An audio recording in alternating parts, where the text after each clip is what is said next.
त्रिकोणमिति पढ़ा था, तो उसी से रिलेटेड होता है। जैसे मान लेते हैं एक राइट एंगल ट्रायंगल होता है, इसको क्या बोलते हैं, बेस बोलते हैं, इसको परपेंडिकुलर, और इसको हाइपोटेन्यूज।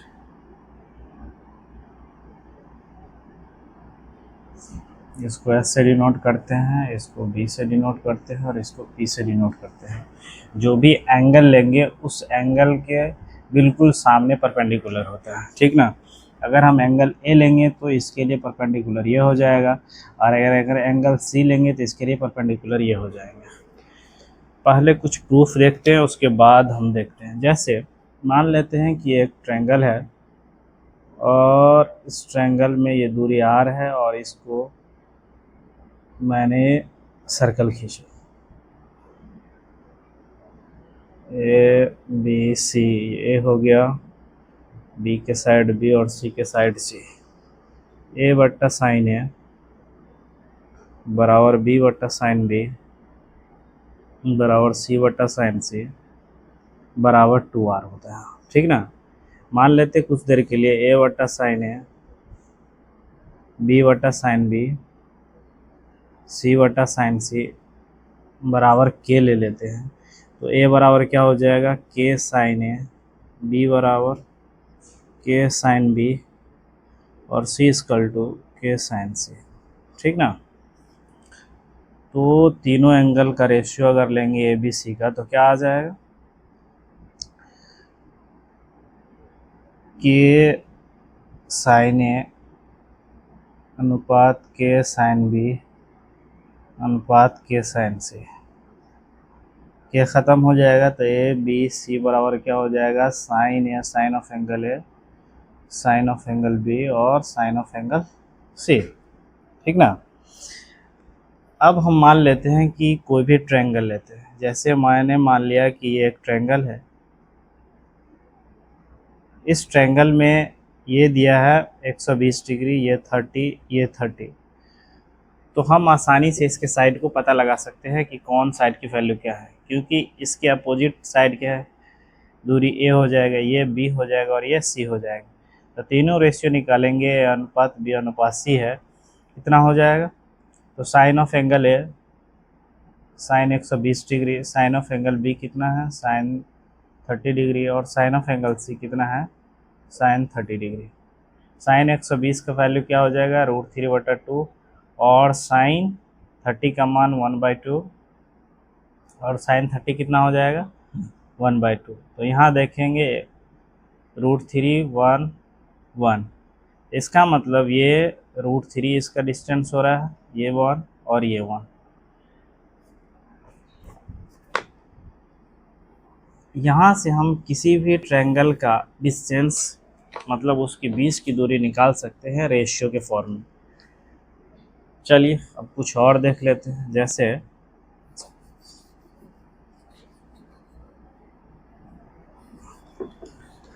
यहाँ पर हमने ये लिख देते हैं कि A ratio B ratio C बराबर sine of angle A to sine of angle B into sine of angle C, ठीक है।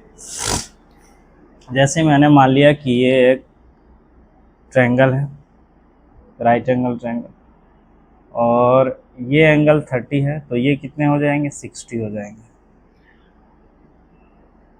अब इसका अगर रेशियो निकालेंगे, ए बी सी का रेशियो निकालेंगे, तो क्या हो जाएगा, ए के सामने कितना है 60, तो साइन 60, बी के सामने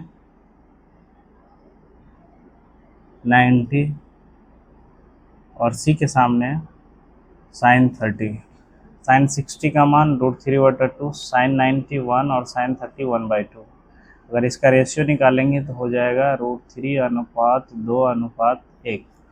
ये डिस्टेंस इसका मतलब आ रहा है कितना, साइन ऑफ एंगल ए का √3, और बी के सामने का आ रहा 2 कर्ण, और लब में आ जा रहा है 1 आ रहा है। अगर मान लेते कि यही डिस्टेंस रहता, ये 30 ये 60, तो क्या होता, तो भी सेम कि 60 के सामने कितना आ जाता है √3, 30 के सामने 1, और 90 के सामने 2। अगर मान लेते हैं कि ये एक ट्रायंगल है, ये 45 है तो ये भी 45 हो जाएगा। अब निकालते हैं तीनों का रेशियो कितना आ रहा है, ए अनुपात बी अनुपात सी है। तो साइन ऑफ एंगल ए कितना है 45, साइन ऑफ एंगल बी 90 और साइन ऑफ एंगल सी 45। तो साइन 45 1/√2, साइन 91 और साइन 45 1/√2। यहाँ से रेशियो क्लियर करेंगे तो 1/√2 1। इसका मतलब 45 के सामने 1 और 90 के सामने √2, 45 के सामने 1। ठीक है, तो इस तरह से देख सकते हैं। अगर हम कुछ और इसमें देखें तो और भी देख सकते हैं। जैसे ट्रायंगल में सबसे पहले कि हाइट एंड डिस्टेंस में देखेंगे तो कुछ चीज़ें जानना ज़रूरी होता है, जैसे बिल्कुल बेसिक से। जैसे मान लेते हैं कि ये कोई खंभा है, तो ये क्या होता है, इसको क्या बोलते हैं, जड़ बोलते हैं, या इसी को पाद बोलते हैं हिंदी में, फुट या बॉटम।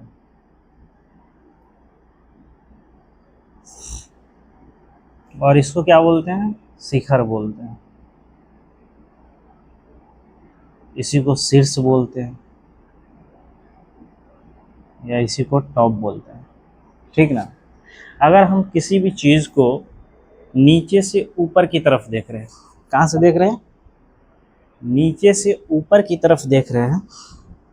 मान लेते हैं कि यहाँ इंसान है और ये कोई वस्तु है, तो यहाँ से नीचे से ऊपर की तरफ देख रहा है, और ये क्या है, एक स्ट्रेट लाइन है जो अर्थ के पैरेलल है। तो वहाँ पे ये क्या हो जाएगा, ये इसी को कहते हैं एंगल ऑफ एलिवेशन, या हिंदी में इसी को कहेंगे तो उन्नयन कोण। यहाँ कोई वस्तु है और ये एक क्षैतिज रेखा है। ठीक ना। अगर कोई इंसान, इसी को कहेंगे क्या इंग्लिश में, एंगल ऑफ एलिवेशन। अगर कोई इंसान यहाँ है, मान लेते हैं कि यहाँ से कोई नीचे की तरफ देख रहा है, कहाँ देख रहा है, नीचे की तरफ, बिल्कुल नीचे देख रहा है, ये वस्तु यहाँ रखा हुआ है और एक क्षैतिज रेखा सीधे जाएगी, तो ये एंगल जो बनेगा इसी को कहते हैं एंगल ऑफ डिप्रेशन, या इसी को कहते हैं अवनमन कोण।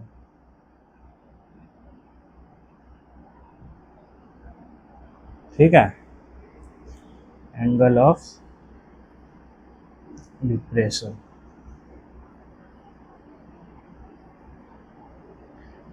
एंगल ऑफ एलिवेशन या उन्नयन कोण अवनमन कोण हमेशा बराबर होता है, क्योंकि ये दोनों पैरेलल लाइन होते हैं, और पैरेलल लाइन के एंगल क्या हो रहा है, बराबर। किस एंगल से, हमेशा यहाँ लिखेंगे कि angle of elevation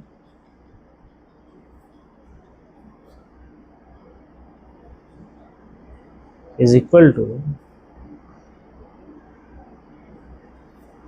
angle of depression. ठीक, चलिए अब हम लोग चलते हैं कहाँ, क्वेश्चन की तरफ, या कुछ और देख लें इसमें एक दो। जैसे मान लेते हैं कोई एक खंभा है, यहाँ से ये 30 डिग्री का एंगल बना रहा है और ये 60 डिग्री का बना रहा है। हमने पढ़ा था कि सबसे पहले अगर एंगल की वाली बात आए तो जो पॉइंट दूर है वो एंगल कम बनाएगा, और जो उस खंभे के करीब है तो वो एंगल क्या बनाएगा, ज़्यादा बनाएगा। तो ये 30 और 60 कभी क्वेश्चन में डायरेक्ट दिया रहा है तो आपको समझ नहीं आया, तो जो दूर वाले पॉइंट होते हैं वहाँ से उसके टॉप शिखर को देखते हैं तो वहाँ से एंगल क्या होता है, कम बनता है, और नज़दीक से देखेंगे तो सर उठाना पड़ता है, ज़्यादा उठाना पड़ता है, तो एंगल बड़ा बनता है। अब मैं मानता हूँ कि अगर ये 60 है तो पीछे आपने क्या पढ़ा था कि 60 के सामने क्या आता है, ये 60, तो ये राइट एंगल ट्रायंगल में ये क्या हो जाएगा, 30 हो जाएगा। ये 30 हो जाएगा तो 60 के सामने √3, 30 के सामने 1, और ये कितने हो जाएंगे, 2 हो जाएंगे। ये 30, ये 60, अगर मैं मान लेता हूँ कि ये 30 रहता तो इसके सामने क्या होता, 30 के सामने 1, और ये पूरे 60 हो जाएंगे, तो ये कितने हो जाएंगे, √3। अब 60 के सामने √3 है, उसी के सामने जस्ट अपोजिट क्या है, सामने है 1 है, तो इसका मतलब ये 1 और √3 मतलब √3 से मल्टीप्लाई करना होगा, तो यहाँ भी √3 से मल्टीप्लाई करेंगे तो ये पूरे डिस्टेंस हो जाएगा 3, तो ये 1, तो ये कितने बच जाएगा 2। उसी तरह से अगर हम देख लेते हैं कि ये है 45, ये है 45, ये है 30, ठीक। तो 45 के लिए जितना बड़ा ये परपेंडिकुलर उतना बड़ा बेस, ठीक है, 1 1 ले लेंगे। मगर 30 के लिए क्या हो जाएगा, ये 1 हो जाएगा और ये पूरे कितने दूरी हो जाएगा, √3। तो ये डिस्टेंस यहाँ से इस पॉइंट के बीच की दूरी क्या हो जाएगा, ये पूरा √3 है, जिसमें से ये 1 है, तो ये क्या हो जाएगा, √3 - 1। समझे? ऐसे मान लेते हैं कोई और एक एंगल ले लो, ये मैंने लिया,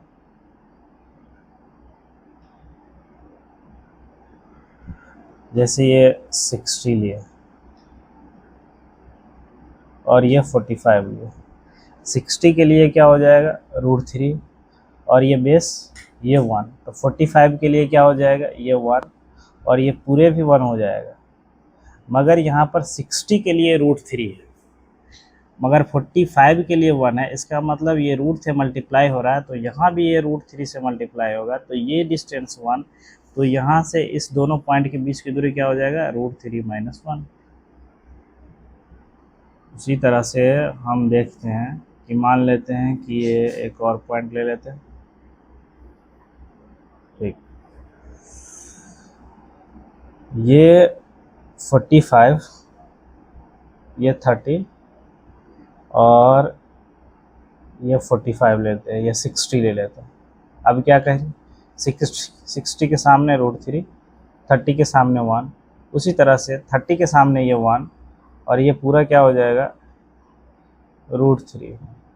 ये पूरा √3 है, मतलब ये 1 को √3 से मल्टीप्लाई कर रहे हैं, तो यहाँ भी √3 से मल्टीप्लाई करेंगे, तो ये डिस्टेंस यहाँ से और यहाँ के बीच की दूरी 2 हो जाएगी। नहीं तो ये 60 और ये एंगल कितने हैं, ये 90 डिग्री है सब, ये 90 है, ये 60 है, तो ये 30 है।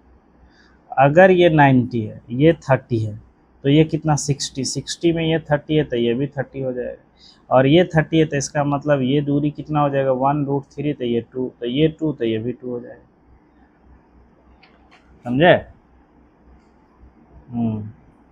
चलिए मैं मान लेता हूँ कुछ देर के लिए कि ये एक एंगल है, जैसे मानते हैं कि एक ये थीटा, ये ABC है, 2 पॉइंट दिया गया, हमें ये डिस्टेंस D1 है और यहाँ से यहाँ के डिस्टेंस D2 दिया गया।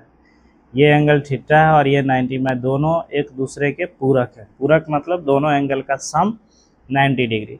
तो हमें कह रहा है ये डिस्टेंस बताओ, H बनाओ, तो इसको डायरेक्ट ही कर सकते हैं, नहीं तो आप सीधे पहला एंगल में देखेंगे तो 10 90 - थीटा बराबर क्या हो जाएगा, H/D1। तो 10 90 - थीटा क्या होता है, cot theta, cot theta is equal to H/D1। उसी तरह से इस बार छोटा एंगल में देखेंगे तो यहाँ हो जाएगा 10 थीटा इज इक्वल टू क्या हो जाएगा, H/D2। दोनों को समीकरण को मल्टीप्लाई करेंगे, समीकरण 1 × 2, तो क्या हो जाएगा, 1 = H × H/D1 × H/D2, ठीक है। 1 = H² D1 × D2, तो H बराबर क्या हो जाएगा, √D1 × D2।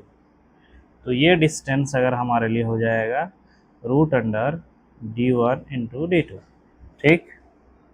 अगर चलिए अब हम चलते हैं इसके एक्सरसाइज की तरफ। 9.1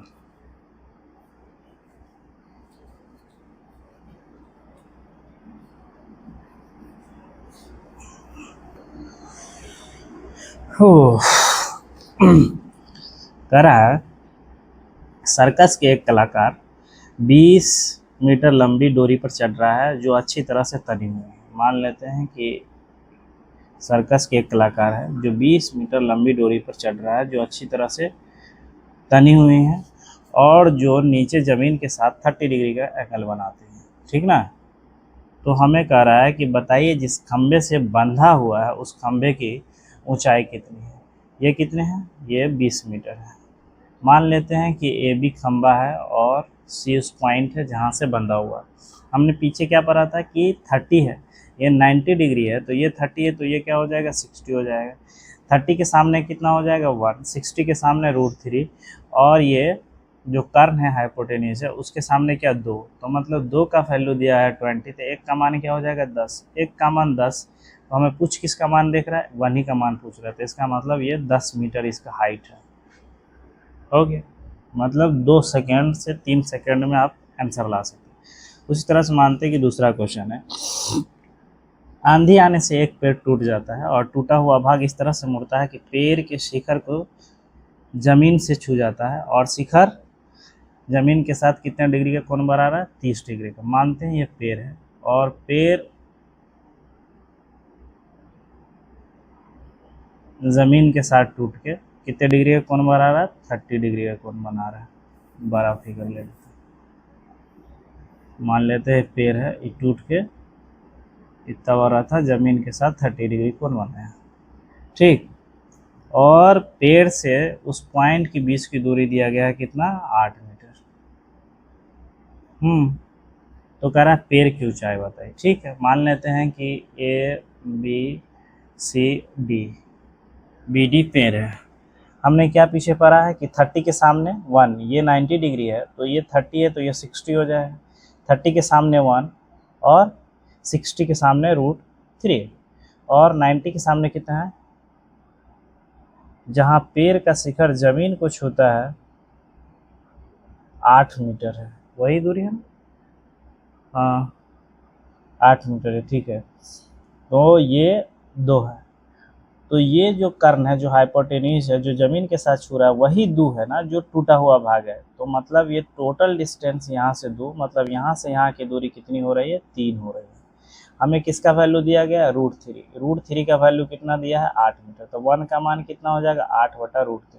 निकालना हमें किसका वैल्यू है, निकालना नहीं, 3 का मान निकालना है। 3 से निकालेंगे तो कितना मान हो जाएगा इसका, 8√3। मतलब यहाँ से यहाँ की ऊंचाई, टोटल ऊंचाई कितनी हो जाएगी, 8√3।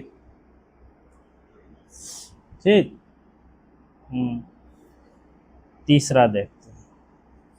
तीसरा कह रहा है कि एक ठेकेदार है, बच्चे के खेलने के लिए पार्क में 2 फिसलन पट्टी बना रहा है। एक है 5 वर्ष से कम और एक बना रहा है 5 वर्ष से अधिक के लिए। ठीक है, जिसका शिखर है, जो छोटे बच्चे का फिसलन पट्टी का शिखर रख रहा है 1.5 मीटर, 1.5 मीटर। ठीक, और ज़मीन के साथ 30 डिग्री का एंगल बना रहा है। वही दूसरे बच्चे के लिए जो 5 वर्ष से अधिक है उसकी ऊंचाई है 3 मीटर और वो ज़मीन के साथ 60 डिग्री का कोण बना रहा है। तो ये बताइए कि दोनों स्थिति में फिसलन पट्टी की लंबाई कितनी, ये 5 वर्ष से कम के लिए है, ये 5 वर्ष से अधिक के लिए है। ये 30 और तो ये 60 हो जाएगा, ये दोनों राइट एंगल ट्रायंगल है। तो हमें वैल्यू किसने, 30 के सामने 1, 60 के सामने √3 और ये 2 हो जाएगा। तो 1 का वैल्यू दिया 1.2, तो 2 का वैल्यू कितना हो जाएगा, 2 का वैल्यू हो जाएगा 2 × 1.5 बराबर 3 मीटर। मतलब 5 वर्ष से कम बच्चों के लिए फिसलन पट्टी 3 मीटर हो जाएगा। 5 वर्ष से अधिक के लिए दिया गया हाइट दिया गया कितना, तो 30, मतलब √3 का मान क्या दिया गया है, 3 मीटर। हमें निकालना है कितना, फिसलन पट्टी के नाम। तो ये 1 है, इसका मान 2, तो हमें 2 का मान निकालना है। तो 1 का मान 3/√3, 2 का मान 2 से मल्टीप्लाई करो, 2 का मान हो जाएगा 3/√3। आंसर क्या हो जाएगा, 2√3। मतलब ये फिसलन पट्टी की लंबाई 2√3 है ना। चलिए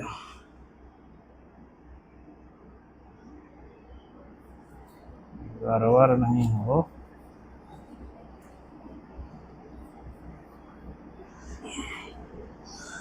चलिए आए क्या करा कि भूमि के एक बिंदु से जो मीनार के पाद बिंदु से 30 मीटर की दूरी पर है और मीनार के शिखर का उन्नयन कोण 30 मीटर है, ये 30 डिग्री है, तो मीनार की ऊंचाई करा एक मीनार है जो पाद बिंदु से मतलब जड़ से उसकी दूरी कितना है 30 मीटर है, और भूमि के साथ उनके शिखर का एंगल बना रहा है 30 डिग्री बना रहा है।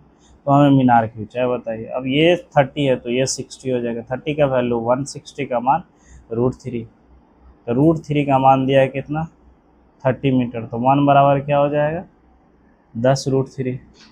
तो हमें वैल्यू किसका निकालना है 1 का मान निकालना है, तो 10√3 मीटर हो जाएगा। अगला अगर 5th नंबर देखते हैं, कह रहा है कि भूमि से 60 मीटर की ऊंचाई पर एक पतंग उड़ रही है। पतंग में लगी डोरी को अस्थायी रूप से भूमि से एक बिंदु से बांध दिया गया है। भूमि के साथ डोरी का झुकाव 30 डिग्री है। यह मान लें कि डोरी में कोई ढील नहीं है, तो डोरी की लंबाई बताइए। मान लेते हैं कि एक पतंग यहाँ पे उड़ रहा है, ये पतंग है, कैट है, और ये ज़मीन के साथ भूमि से 60 मीटर ऊंचा है। कितना है 60 मीटर ऊंचा है, और ज़मीन के साथ कितने डिग्री का कोण बना रहा है 60 डिग्री का कोण बना रहा है।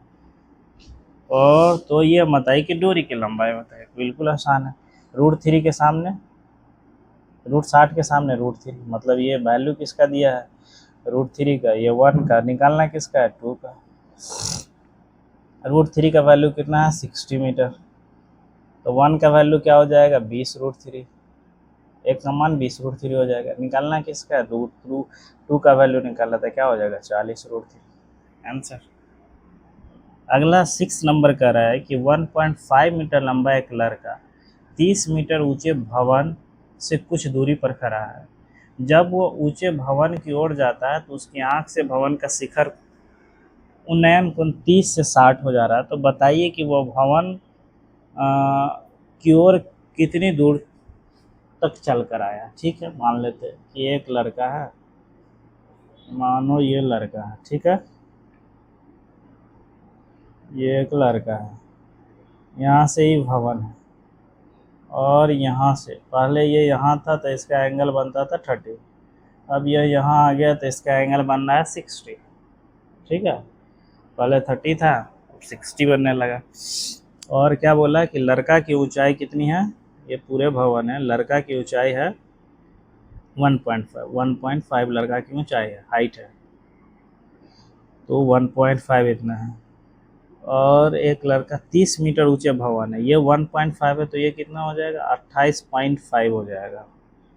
ठीक, जब वह ऊंचे भवन की ओर जाता है तो उसकी आंख का उन्नयन कोण 30 से 60 होता है, तो वह भवन की ओर कितनी दूर चल कर है। ठीक है, ये 60 का मान कितना हो जाएगा √3, और ये 1, 30 के लिए कितना हो जाएगा ये 1, तो ये पूरे कितने हो जाएगा √3, मगर ये 1 से मल्टीप्लाई, ये √3 से मल्टीप्लाई इसको कीजिएगा तो इसको भी √3 से, मतलब टोटल डिस्टेंस 3 है, तो ये 3 में ये 1 है, तो मतलब ये 2 है, मतलब ये 2 चला, तो 1 का वैल्यू निकालना है। मान लेते हैं कि हमें दिया कितना है √3 का वैल्यू दिया 28.5, तो 1 का वैल्यू कितना हो जाएगा 1 का वैल्यू हो जाएगा 9.5 √3। ठीक ना, तो हमें निकालना है 2 का वैल्यू। इस 2 का वैल्यू यहाँ से यहाँ की डिस्टेंस कितनी है 2, तो मल्टीप्लाई कर दो 9.5 √3 को 2 से मल्टीप्लाई करोगे तो 9 दूना 18, 1 19, 19 √3 इसका आंसर आ जाएगा। ठीक है, चलो अब 7 देखते हैं, 7 नंबर।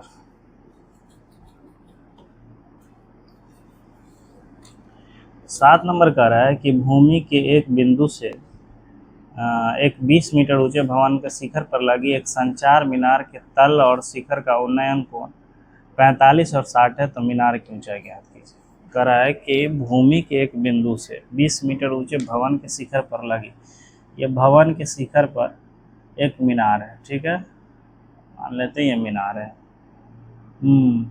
ये 20 मीटर भवन की ऊंचाई है, लगी एक संचयी मीनार के तल और शिखर का उन्नयन कोण, तल और शिखर का उन्नयन कोण यहाँ से तल का 45 और शिखर का इसी एंगल पे 60।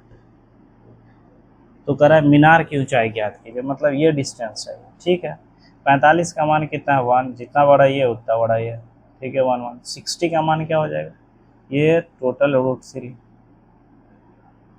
ये √3 जिसमें ये 1, तो ये क्या हो जाएगा √3 - 1।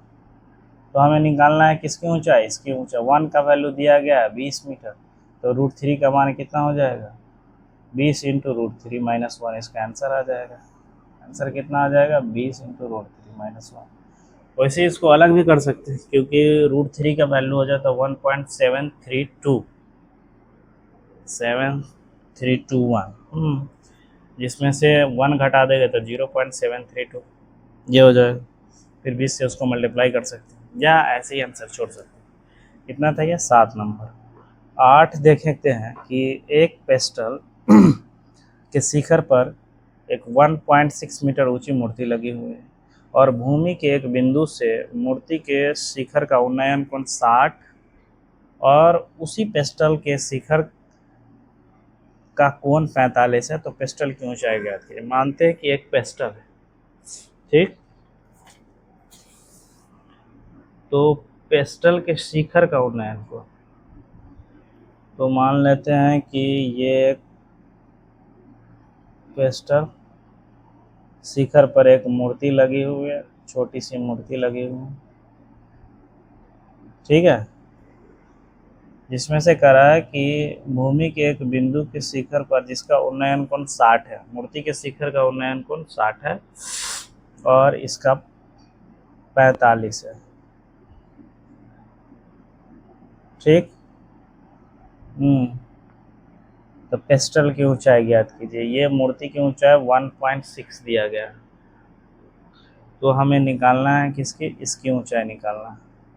अब ये देखो जितना बड़ा ये उतना बड़ा कि 45 डिग्री में, जितना बड़ा बेस उतना बड़ा हाइपोटेन्यूज, मगर √3 में कितना हो जाएगा, 60 का मान में हो जाएगा √3 ये 1, तो ये वैल्यू कितना हो जाएगा √3 - 1, √3 - 1 का मान दिया है 1.6, ठीक ना।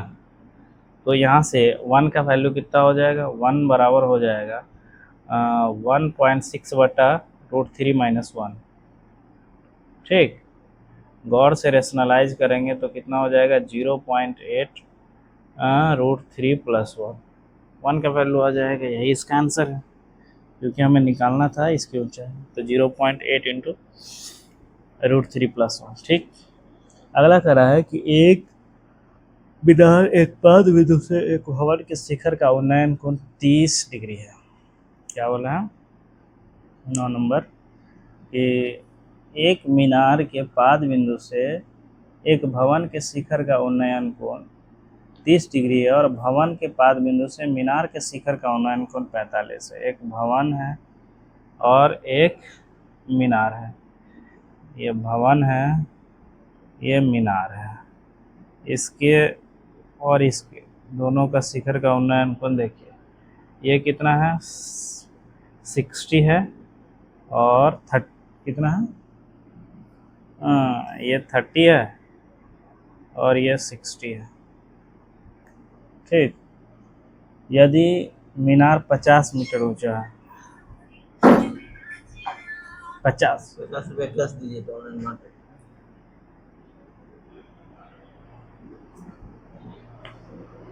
वीडियो बना।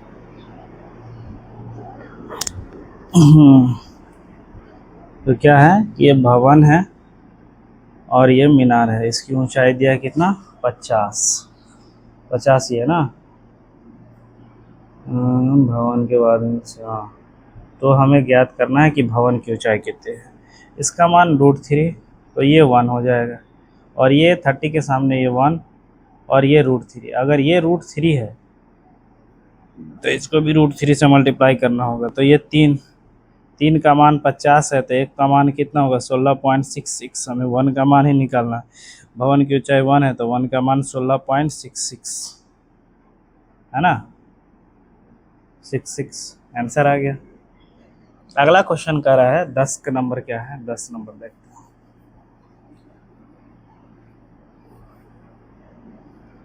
हैं।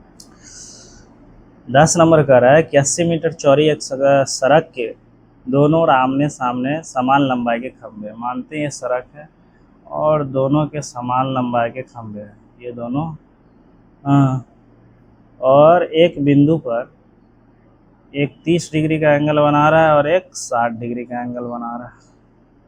ये 60, ये 30। तो हमें ये बताइए क्या पूछ रहा है। तो खंभों की ऊंचाई और खंभों से बने बिंदु की दूरी बताइए। मान लेते हैं अब ये 80 मीटर है। 60 के सामने √3 तो ये 1 हो जाएगा। 30 के सामने ये 1, ये √3। ये दोनों बराबर है, इसका मतलब ये √3 से मल्टीप्लाई करोगे, ये √3 से मल्टीप्लाई, तो यहाँ भी √3 से मल्टीप्लाई करना होगा। मतलब 3 1 4, 4 का वैल्यू कितना दिया है 80 मीटर। तो एक का मान क्या हो जाएगा 20 मीटर। एक का मान 20 मीटर तो √3 का मान कितना हो जाएगा 20 √3। खंभों की ऊंचाई 20 √3, मगर दोनों की दूरी तो यहाँ से एक पॉइंट से दूसरे पॉइंट की दूरी 20 मीटर और एक हो जाएगा 60 मीटर। ठीक, उसी तरह से 11 नंबर हम देखते हैं कि एक 80 मीटर चौड़ी सड़क के दोनों ओर आमने सामने समान लंबाई के 2 खंभे लगे हुए हैं। इन दोनों खंभों के बीच सड़क के एक बिंदु से खंभे के शिखर का उन्नयन कोण 60। अरे ये तो भी हुआ 11 हो गया ना, 11 ये तो बन गया। एक नहर के एक पिस्टल के टावर, जैसे ये दिया एंगल दिया, जैसे मान लिया कि एक टावर है और ये एंगल बना रहा है कितना, टावर के ठीक सामने दूसरे तट पर एक बिंदु है जो उसके साथ ये 60 डिग्री और इसके साथ 30 डिग्री बना रहे हैं और यहाँ से इसकी दूरी कितनी है 20 मीटर है। तो बिंदु से टावर के शिखर का उन्नयन कोण 30 डिग्री है। तो टावर की ऊंचाई और नहर की चौड़ाई, ये दूरी और टावर की ऊंचाई बताइए। अब देखो यहाँ से 60 के सामने √3 ये 1 हो जाएगा, मगर 30 के सामने कितना हो जाएगा ये 1 और ये पूरे √3 हो जाएगा। मगर पूरे √3 नहीं, 1 तो नहीं है, √3 है। इसका मतलब √3 से इसको मल्टीप्लाई करोगे तो इसको भी √3 से मल्टीप्लाई, तो ये 3 हो जाएगा। 3 में ये 1 है तो ये 2 है, तो 2 का मान दिया गया हमें 20 मीटर। तो एक का मान कितना हो जाएगा 10 मीटर। हमें ऊंचाई निकालना है, ऊंचाई कितना है 10 √3, ऊंचाई 10 √3 और नहर की चौड़ाई हो जाएगा 10 मीटर। खल्लास। उसी तरह से 12 नंबर क्या कर रहा है कि 7 मीटर ऊंचे भवन के शिखर से एक केबल टावर के शिखर का उन्नयन कोण 60 है, उसी 60 है और इसके पाद का अवनमन कोण 45 है। तो टावर की ऊंचाई ज्ञात कीजिए। एक सेकंड इसको इरेज कर लेते हैं। कह रहा है कि 12 नंबर है कि 7 मीटर ऊंचे भवन के शिखर का कितना है 7 मीटर ऊंचे भवन है, शिखर का एक टेबल टावर के शिखर का उन्नयन कोण, टावर है ये भवन है, इसकी केबल टावर के शिखर का उन्नयन कोण कितना दिया गया 60।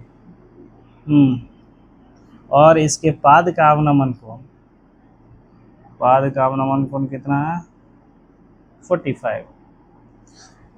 तो ये 40 अवनमन कोण उन्नयन कोण बराबर होता है ये भी 45। हमें ये 7 मीटर दिया गया तो टावर की ऊंचाई ज्ञात कीजिए। तो यहाँ तक ये 7 है, भवन कितना है 7 मीटर है ना, ये भवन है तो ये भी 7 हो जाएगा। ये दोनों बराबर है तो ये भी 7, यहाँ बराबर है। ये इसका मान क्या हो जाएगा √3, ये 1 है ना, तो पूरे कितना हो जाएगा √3, कितना हो जाएगा ये √3 है और ये 7 है। और इसका मान देखोगे तो 45 के लिए ये 1 ये भी 1 हो रहा है, साथ में ये 1 ये भी 1 हो रहा है। तो पूरा का वैल्यू कितना आ रहा है √3 + 1। ठीक, तो हमें निकालना किसका मान है, पूरे का मान निकालना है। तो 1 का मान कितना है 7, तो √3 + 1 का मान कितना हो जाएगा 7 से मल्टीप्लाई कर दो, तो 7 × √3 + 1 इसका वैल्यू हो जाएगा। तरह समुद्री तट से 75 मीटर ऊंची एक लाइट हाउस है। कह रहा है कि एक लाइट हाउस है या इस पर लाइट लगी हुई है। शिखर से देखने पर 2 समुद्री जहाज का अवनमन कोण 30 और 45 है। कह रहा है एक का 30 और एक का 45। अवनवन कोण, तो अवनवन कोण और उन्नयन कोण बराबर होते हैं, ये 30 तो ये 45। 30 और 45 है और ये 75 मीटर है हाइट है, तो एक दूसरे के पीछे है, तो जहाज़ों के बीच की दूरी को याद कीजिए। यहाँ ये पॉइंट और ये पॉइंट के बीच की दूरी, ये दोनों जहाज़ है। 45 के लिए वो ये बराबर, तो ये भी बराबर हो जाएगा, मगर 30 के लिए पूरे का मान कितना हो जाएगा, √3। तो सॉरी 30 का मान ये 1, तो ये पूरे कितना हो जाएगा, √3। तो ये इसका ये डिस्टेंस हो जाएगा √3 - 1, क्योंकि ये 1 है। तो हमें एक का मान दिया है कितना, 75, तो √3 - 1 का मान 75 × √3 - 1 आंसर। ज़्यादा लॉजिक नहीं लगाना है, झटपट निकाल कर रखें। 14 नंबर क्या है, अब 2-3 क्वेश्चन बाकी है।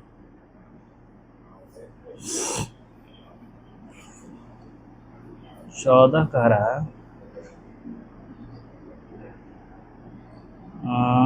14 नंबर क्या कह रहा है कि ये दिया है कि एक 1.2 मीटर लंबी एक लड़की भूमि से 88.2 मीटर की ऊंचाई पर एक क्षैतिज रेखा में हवा में उड़ रहे गुब्बारे को देखती है। किसी भी क्षण लड़की की ऊंचाई से गुब्बारे का उन्नयन गुण 60 और कुछ समय बाद वो 30 घटकर 30 हो जाती है, और इस अंतराल के दौरान गुब्बारे द्वारा तय की गई दूरी बताइए। कह रहा मान लेते हैं कि एक लड़की है, वो गुब्बारा यहाँ देखी थी, उसकी ऊंचाई ये है, ठीक ना, 1.2 मीटर है, और ये गुब्बारा अब यहाँ चला आया और ये अब डिस्टेंस हो गया 30 डिग्री। ये 60 था पहले पूरा, अब ये 30 हो गया। ऊंचाई कितना था, 88.2, ये 1.2 इसमें से घटा देंगे तो कितना हो जाएगा, 87 है ना, 87। तो ये कि 30 के सामने √3, तो ये भी √3 हो जाएगा। ये 1 और ये पूरे कितने डिस्टेंस हो जाएगा, ये 30 के सामने 1, तो ये पूरे हो जाएगा √3। √3 तो इसको 3 से मल्टीप्लाई करेंगे, √3 से मल्टीप्लाई, 1 को √3 से मल्टीप्लाई करेंगे तो इसको भी √3 से, तो ये 3, तो ये 1, तो ये 2, ठीक ना। कह रहा है कि इस अंतराल तो गुब्बारे द्वारा तय की गई दूरी बताइए। इस 2 का मान पूछ रहा है हमें। √3 का वैल्यू दिया गया है, कितना दिया गया है, 87। √3 का वैल्यू 87 दिया है, तो 1 का मान कितना हो जाएगा, 87 ने 29 √3 हो जाएगा, ठीक। 1 का मान 29 √3, तो हमें निकालना किसका, 2 का मान, तो 2 × 29 √3 कितना हो जा रहा, 9 दूनी 18 के 8, 2 दूनी 4 1 5, 58 √3 इसका आंसर। मतलब यहाँ से यहाँ के बीच की दूरी जो ट्रैवल किया है वो 58 √3 है, ठीक। 15 नंबर देख लेते हैं। 15 नंबर कह रहा है कि एक सीधा राजमार्ग एक मीनार के पाद तक जाता है और मीनार के शिखर पर खड़ा एक आदमी एक कार को 30 डिग्री के अवनवन कोण पर देखता है, जो कि मीनार के पाद की ओर एक समान चाल से जाता है, और 6 सेकेंड बाद कार का अवनमन कोण 60 हो जाता है। उसी बिंदु से मीनार के पाद तक पहुंचने में कार द्वारा लिया गया समय बताए। कह रहा एक कार है, एक मीनार है, यहाँ से देखा, और ये इस समय कार जब देख रहा था मीनार के, तो ये 30 डिग्री एंगल बना रहा था। कुछ समय के बाद, कुछ समय नहीं, 6 सेकेंड के बाद वो 60 डिग्री एंगल बनाए। कितना, 6 सेकेंड के बाद, 6 सेकेंड बाद इतना। तो आप ये बताइए, तो यहाँ से इस मीनार तक पहुँचने में कार को कितना समय लगेगा, कोई दिक्कत नहीं। तो आप क्या करना है, 60 का मान √3, ये 1 हो जाएगा, ये पूरे √3 हो जाएगा, है ना, ये पूरे √3, ये 1, तो इसका मतलब ये 60 के सामने 1 और 30 के सामने, 60 के सामने √3, 30 के सामने 1, तो 30 के सामने ये 1 हो जाएगा, और ये पूरे 60 के सामने √3, मतलब तो ये दोनों बराबर, तो इसको 3 से √3 से मल्टीप्लाई, तो इसको भी मल्टीप्लाई, तो ये 3 आया। 3 में ये 1 है, तो मतलब 2 का मान दिया है। 2 का वैल्यू 6 है, तो 1 का मान आएगा 3 सेकंड। तो इसका मतलब यहाँ से एक ही डिस्टेंस बाकी रेशियो में, तो 3 सेकंड लगेगा उसको मीनार तक पहुँचने में कार से। 16 आखिरी क्वेश्चन है, कह रहा है कि मीनार के आधार से और एक सरल रेखा से 4 मीटर और 9 मीटर की दूरी पर स्थित दो बिंदुओं से मीनार के शिखर का उन्नयन को। कह रहा है कि मान ले यहाँ से एक मीनार है, यहाँ से 2 पॉइंट है, एक दूरी कितना है 4 मीटर है, 4 मीटर, और यहाँ से 9 मीटर है, यहाँ से यहाँ की दूरी है 9 मीटर, और वो दोनों एंगल एक दूसरे के पूरक है 90 तो 90 माइनस थीटा। तो हमें ये बताइए कि मीनार की ऊंचाई, सिद्ध कीजिए कि मीनार की ऊंचाई 6 है। तो आपको प्रूफ करना है कि मीनार की ऊंचाई 6 है। अब दे ही दिया तो डायरेक्ट आपने पढ़ा था कि h इक्वल टू, अगर एक दूसरे के पूरक है d1 और d2 डिस्टेंस दिया गया तो h बराबर रूट अंडर क्या पड़ा था d1 इंटू d2। अगर नहीं आप चाहते कि हम ऐसे नहीं बनाएं, जैसे ही 4 गुने 9 36 आ रहा है रूट के अंदर तो 6 हो रहा है, चाहते हैं कि नहीं बेसिक में इसको ले जाए तो ऐसे भी प्रूफ कर सकते हैं कि पहला त्रिभुज में लेते हैं ए बी सी डी, जैसे मानते कि पहला ए बी सी में 10 90 माइनस थीटा बराबर क्या हो जाता, ये डिस्टेंस हमें पता नहीं है, तो h बट्टा कितना हो जाता 4, तो 10 90 minus theta cot theta equal to h बट्टा 4, समीकरण 1 लेते हैं। दूसरा त्रिभुज ए बी डी में लेते हैं तो हो जाता है 10 थीटा बराबर h बट्टा 9, समीकरण 2, दोनों को मल्टीप्लाई करेंगे तो 10 थीटा इंटू कॉट थीटा बराबर 1 बराबर h बट्टा 4 गुना h बट्टा 9, 1 बराबर क्या हो जाए 36, 36 बराबर h स्क्वायर, तो h बराबर 6, प्रूफ। तो चलिए आज हमारा हाइट एंड डिस्टेंस कंप्लीट हुआ एनसीईआरटी का, और आगे अब हम देखते हैं अगला टॉपिक स्टार्ट करेंगे कल।